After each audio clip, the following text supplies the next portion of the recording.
welcome everyone to another episode of JIBS Conversation Series. I am Mansi Sharma and I'm working as an academic researcher and TRIP Fellow in Jindal Institute of Behavioral Science. Today I'm very humbled and honored to introduce Dr. Sanjeev P. Sahani. So Sanjeev P. Sahani is a distinguished scholar and in the field of psychology. He has research interest in the area of cognitive and neuroscience, psychology, competency mapping and organizational development and leadership. We welcome you, Dr. Sahani, in another episode of this series. So, as you know that we are moving towards the Industrial Revolution and it is seen that a lot of people have a pressure or they consider automation as a threat on their jobs. How much do you think automation as a threat on these jobs, on these workers, and should they consider it as a threat or not? First of all, I must thank you that it is an excellent topic, and you are absolutely right that many people are quite worried about it. You know, I'm going to say few things about it, and I would like to clear the myth associated with automation, machine learning, artificial learning. The first thing which I want to talk about is the change, always make people panic. It's not only the artificial intelligence we are talking about, any change, people are not comfortable with change. But things revolve regardless, so we accept it and we move on, and we should in fact.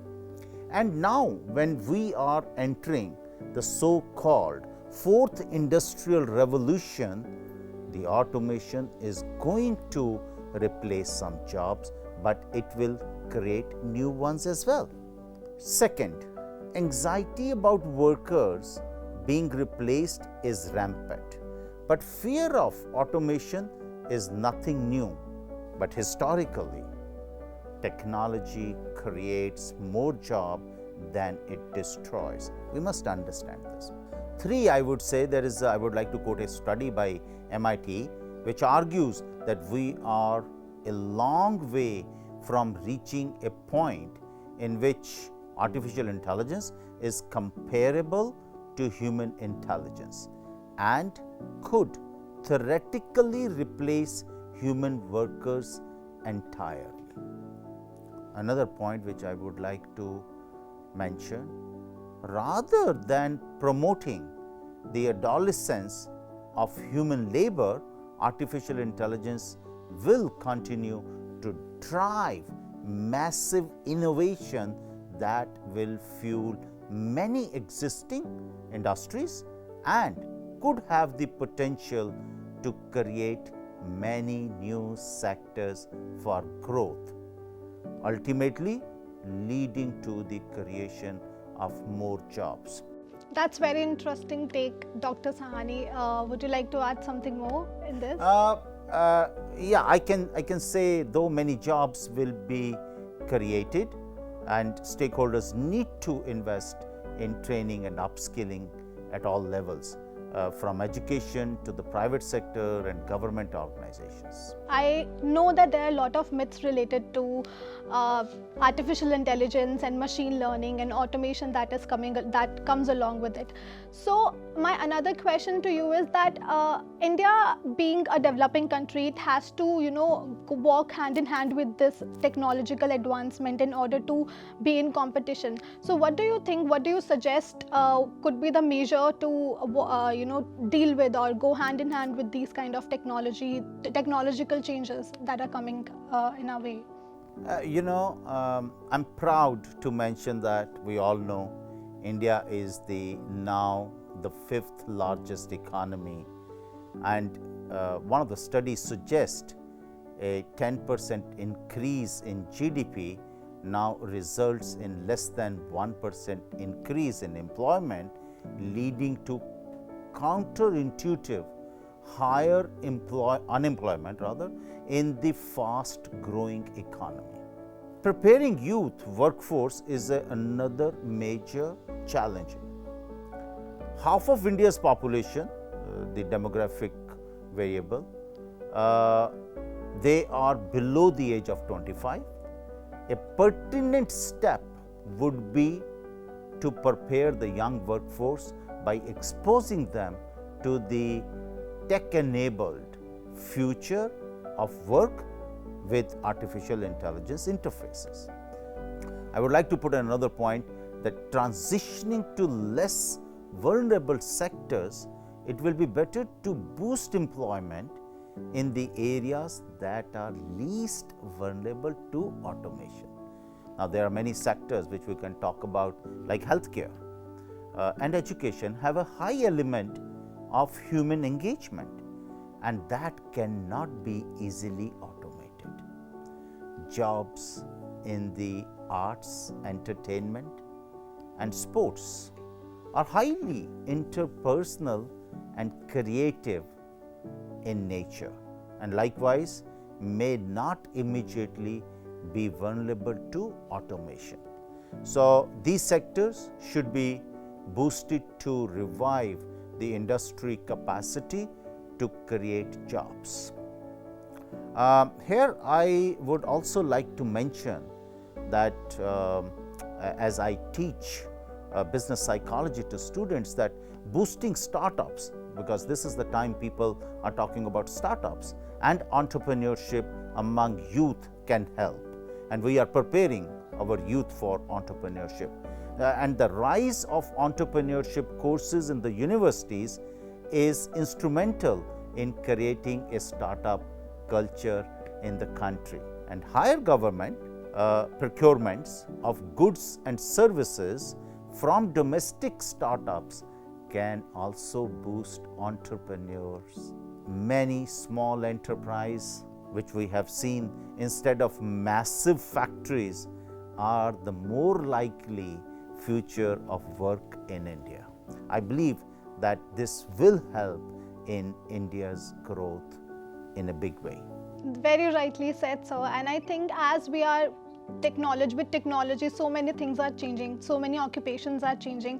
We need to keep in mind the different kind of skills and knowledge that we as a youngsters or our audience required, those who are watching it right now. So would you like to highlight few of the competencies or few of the knowledge skills that could the consumer should focus on in order to keep up with this changing world?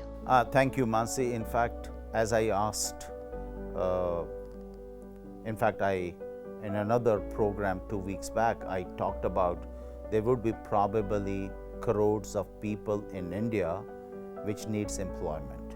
And what is worrying us or our country is about skill development, because they may have an education, but they may not be having a skill in their hand to undertake certain jobs.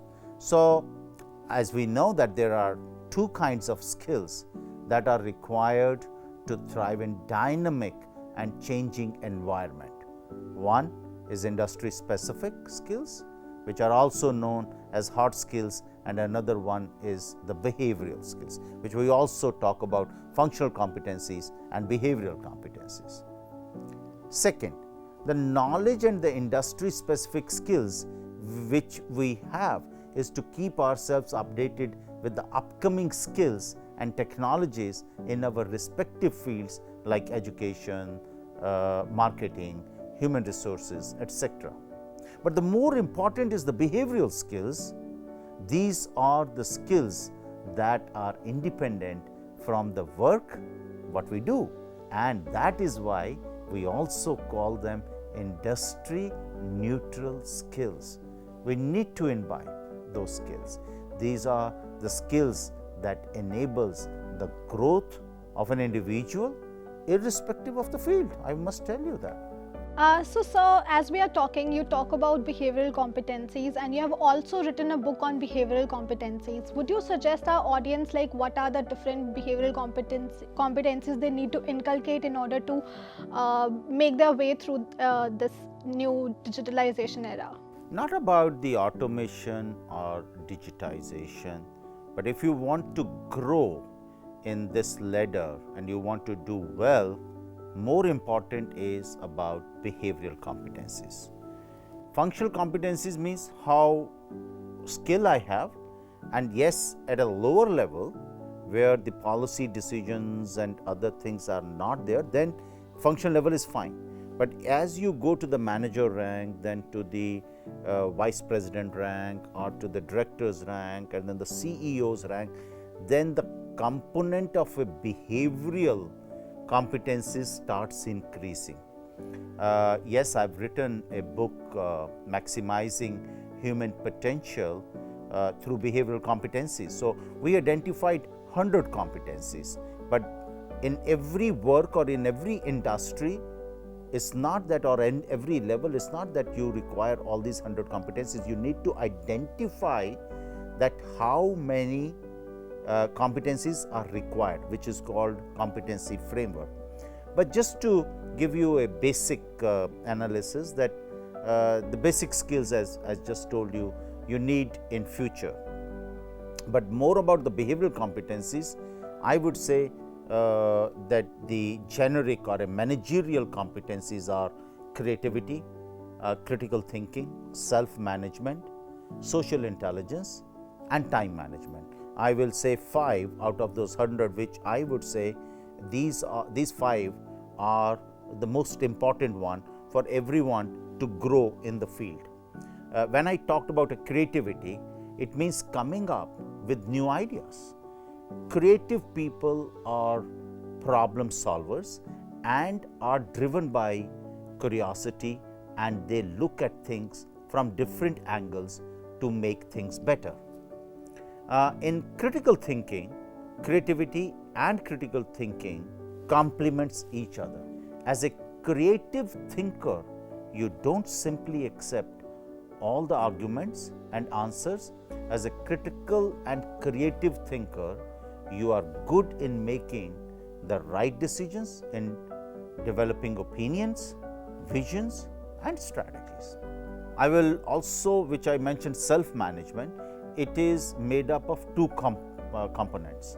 First is knowing what you really are and what you really want. And second component is towards your goals and what you want to achieve. So that's the self-management. This needs to make people confident and target focused, and as a result, relaxed and resistant to change.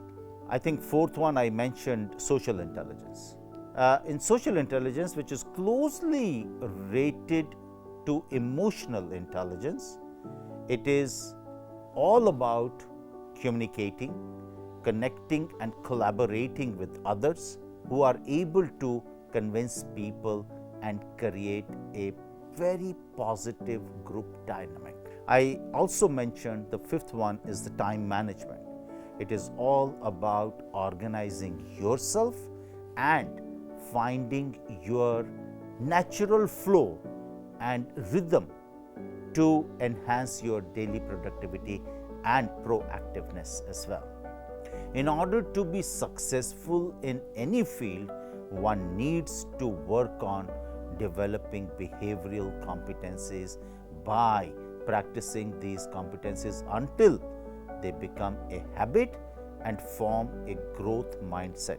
There are competency development programs which we also conduct, where we can enhance these behavioral competencies quite easily. It becomes very crucial for us to understand, to make sure that the transitions that our economy and the different sectors are taking, they happen smoothly. So what do you think, according to you, are the different sectors that needs to be focused on? It's a difficult question. It's not that I can explain it in 3 to 5 minutes, but I will try that. Ensuring robust economic and productivity growth, what do you need? Unlocking investment and demand, as well as embracing automation for its productivity contribution, which is very critical. Accelerating the rate of new business formation and the growth and the competitiveness of businesses will require simpler and evolved regulations, tax and other incentives as well. Evolving education system and learning for a changed workplace, improvement of basic STEM, which is science, technology, engineering, and mathematics skills, through the school systems and the improved on the job training. In fact, I am always fascinated by on the job training. I am having a master's and a PhD degree all through in psychology. I've never done MBA, but on the job, I was fully trained to be a human resources expert, and I worked for many years in a top corporations. So, investing in human capital through tax benefits and other incentives, policymakers can encourage companies to invest in human capital, including job creation, learning and capability building, and wage growth, similar to incentives for private sector to invest in other types of capital, including research and development. Improving labor market dynamism, that will really help our country as more varieties of work and income earning opportunities emerge, including the gig economy. We will need and solve for issues such as portability of benefits, worker classification, and wage variability as well. Another important aspect is redesigning work. Now, workflow design and workspace design will need to adapt to a new era in which people work more closely with machines. I would say embracing artificial intelligence and automation safely is the key, and the use of data must always take into account concerns including data security, which is an important thing and we are all concerned about it. Privacy, again, is a matter of a concern.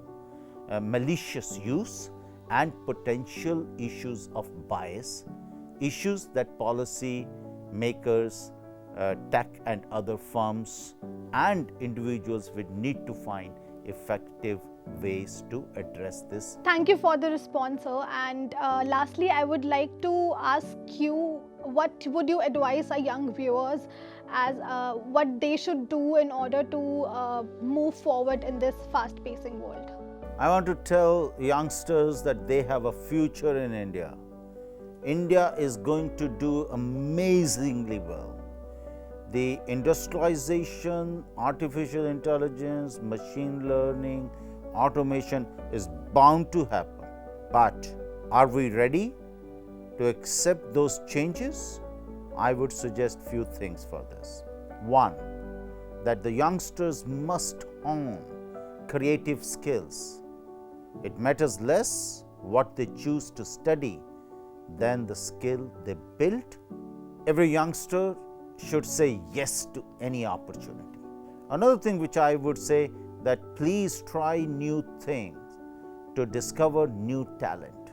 If you try things that you never thought about doing, you may find you have skills and talents that you never realized you have. Challenge your own assumptions and what you are good at. Many times when the situation comes, only then we can find it out. What you can do creates massive opportunities to put yourself in a path that will make you happy and successful. We are very lucky we are in India. We are very lucky there are a lot of opportunities. I would say keep updating yourself about the new changes and keep your eyes wide open. Probably the last thing which I would suggest all the youngsters, embrace the eager mind and learning and evolve day after day, and we will be the winner. Thank you, Dr. Sahani, for your valuable and inspiring remarks. As we are moving towards the end, I would like to take this opportunity to thank all our audience for tuning in. And if you have any kind of queries, you can comment, write, and subscribe to our channel. We'll be happy to help you. And till the time we meet you again for the another JIBS Conversation series, stay safe and stay healthy. Thank you.